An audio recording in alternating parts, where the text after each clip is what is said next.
Here's a tutorial on Sakura. This is from the Adult Piano Adventures Book 2, page 88. So for Sakura, this is definitely a piece that really works on A minor, the key of A minor. So before we begin getting into the details of the piece, I'm going to have us warm up with an A minor scale. So let's try right hand first.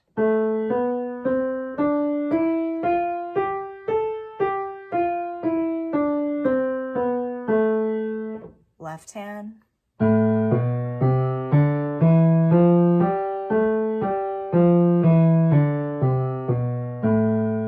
And then both hands.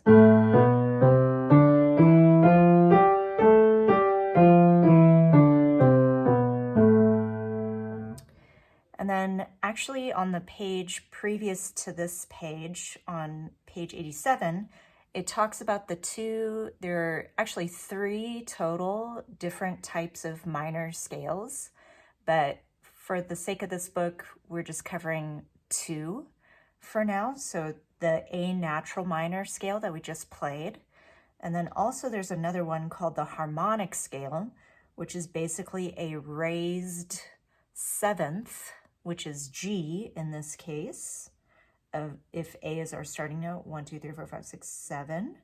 So it kind of gives a little bit of that Middle Eastern kind of flair to it.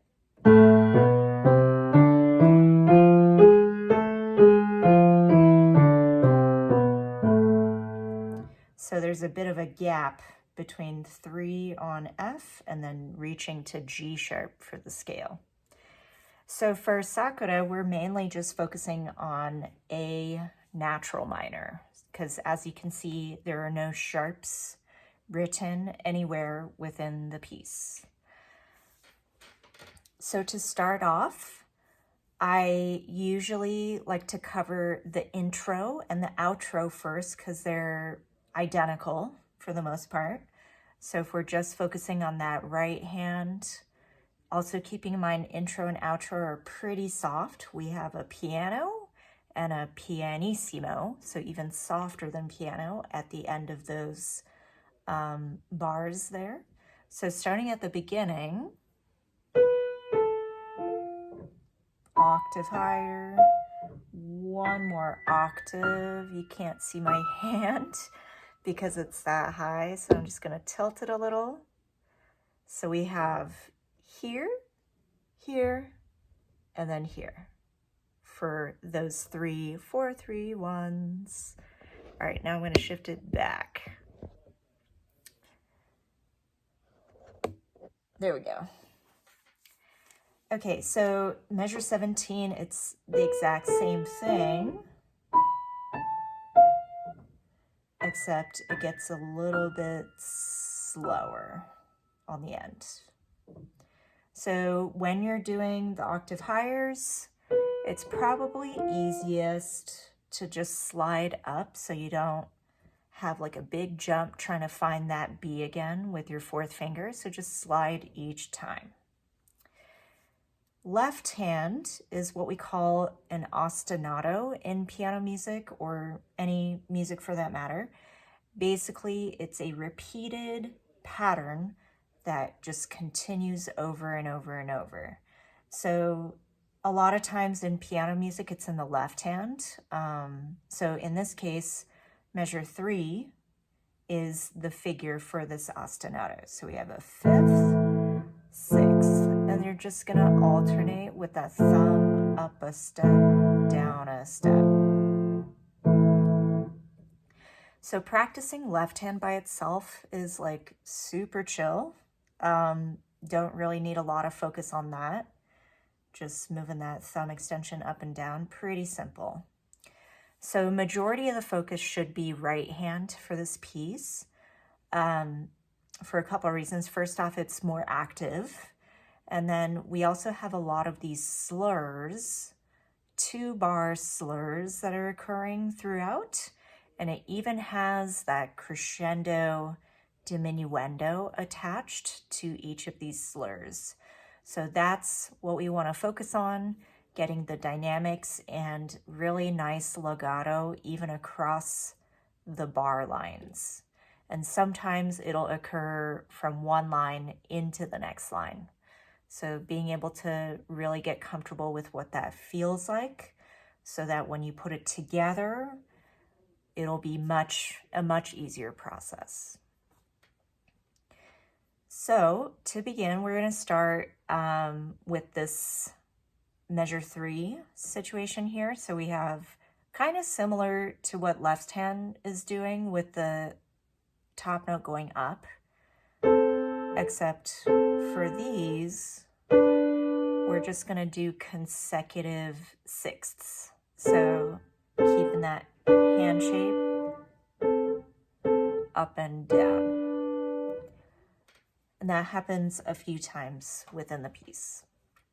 Moving on to measure 5. So here's the first time where we have slur across into the next system or line. So without the dynamics,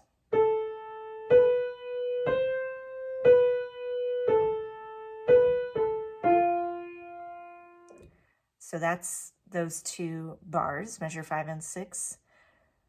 Let's see if we can add, so we're going to start off soft, right in the middle where it says blossoms in. That's going to be a bit more, so thinking like mezzo forte-ish. And then we're going to taper off. The sky is going to be down to piano again. So starting on measure 5.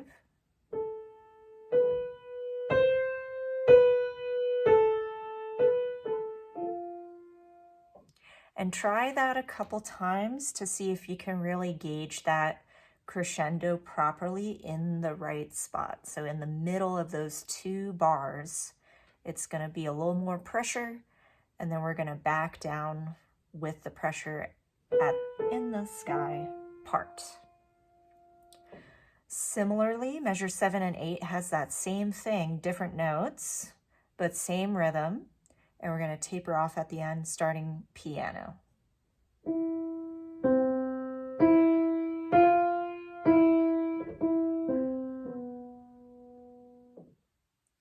So first try it without dynamics and then see if you can add the crescendo diminuendo. So those 4 bars actually happen twice. So again, at measure 9 to 12, it's the exact same thing. So let's move on to measure 15, where it changes a bit here. So this is just over the bar line 2 bar slur, starting piano.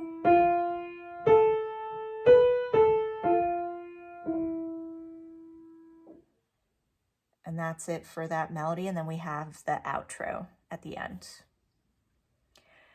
So the reason why I'm really having you emphasize right hand versus the left, we really want that legato to be very natural and feel pretty comfortable, because when you add in the left hand, you see how I'm separating, because I have to re-hit each note as I go into the next interval. But meanwhile, right hand, we can't do that because it has the slur to connect all those different notes. So a lot of times I'll see something like this.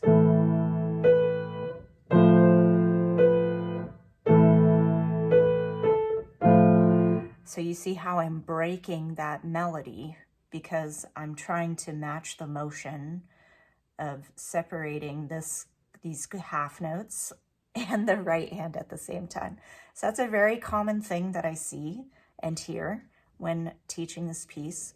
So definitely take your time with a lot of just right hand, and then break it down into little chunks like the 2 bars with the slur attached. See if you can really get used to feeling that connection, not break as you go into measure 2 of the slur.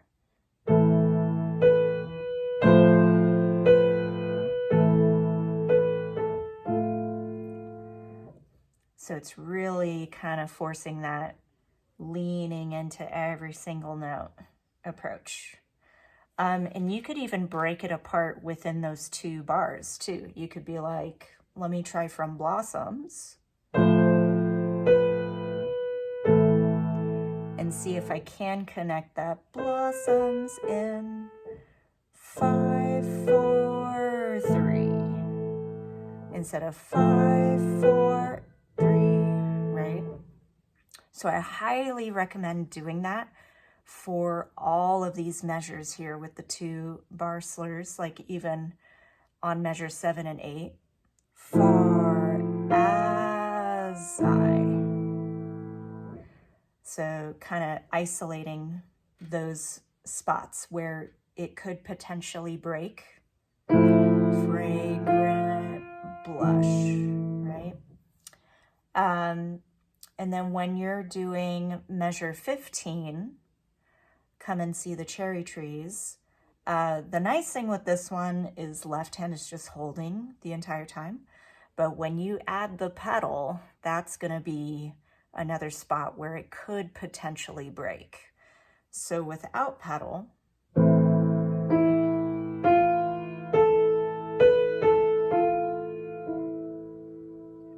with pedal, pedal down, re-pedal, re-pedal. So as you can see, I'm still holding that, re-pedaling, but not breaking the legato line there. Okay, pedaling in general with this piece, once you get the hang of the dynamics without, when you start adding in the pedal, again, pick very specific sections, like maybe just do Sakura, Sakura, measure 3 and 4. So pedal down, re-pedal, re-pedal, pedal, to really get that super clean and clear with dynamics. And then when you go into this melody starting at measure 5, so really hearing that connection in right hand, pedal. So just being very intentional with the practicing of this, really using your ears to hear, is my pedal super clean? You could even just practice pedaling for left hand, just with that ostinato figure, and then maybe just pedaling with right hand.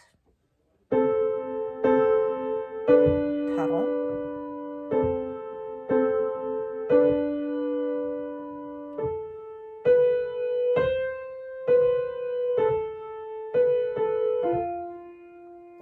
So that you can really hear both parts on its own with a clean and clear pedal. And this is great practice for pedaling technique as well, because remember that we play the note first and then your foot goes up, down, right? To really make that nice legato pedaling without any breaks in between. So it's note first, then pedal, note first, pedal. Or you could think of it as note foot type of approach. All right, hope you found that helpful. There's a lot of details within the Sakura piece for as short as a piece. And yeah, a lot of little details with dynamics, pedaling, connecting, making a nice legato melody, and then a little bit of detail with ritardando and getting into this concept of the ostinato.